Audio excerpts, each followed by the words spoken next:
So, I guess another issue when a university expands, it generally starts to gentrify surrounding areas, especially here in Philadelphia. We have an urban landscape. The area around University of Pennsylvania and Drexel has not always been of the highest income, and there's been issues in it. So as the university expands, that starts to gentrify, and that often creates a tension between the folks who are currently living there in the university and the new businesses and the old businesses and different levels of income and all sorts of stuff. How do you try to ease these tensions as you're embarking on a project? Yeah, another good question. I mean, it's an incredible challenge. Particularly in the communities that we work in, particularly West Philadelphia is a great example, or the city of Wilkes-Barre, where there's some really downtrodden areas that have some major community issues at stake. Sure.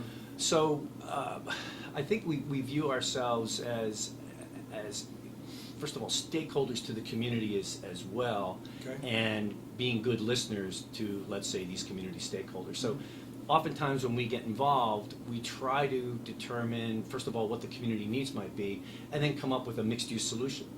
For instance, it's probably not very well known, we've done 4 childcare centers. And so what we try to do in a lot of our major developments is link these sort of important community services that the neighborhoods can latch onto.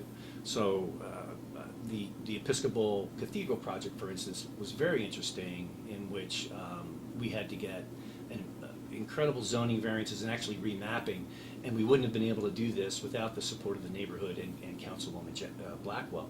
But what we were able to demonstrate to her was that by bringing in community-based needs like a child care facility, like a community center that has food drives and things like that for those who are in need, really helped us essentially effectuate a remapping and getting a higher density. So some of those uses you're actually linking directly to the community need, which obviously helps a lot. I think we do that across the board, and it was the same thing with Drexel, in which, again, another, you'll see a common theme here, a community, a child care center that is really open to the public. Got it. So we do a lot of that kind of work.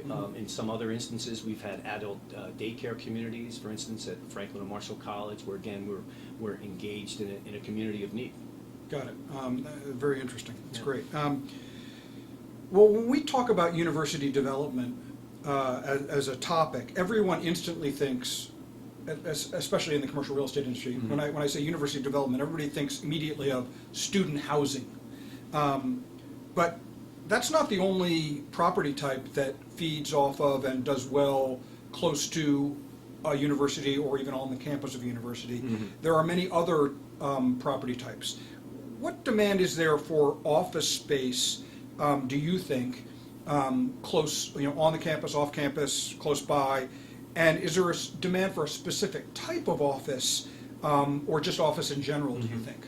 Well, historically, we haven't done much office unless it's specifically related to a college or university.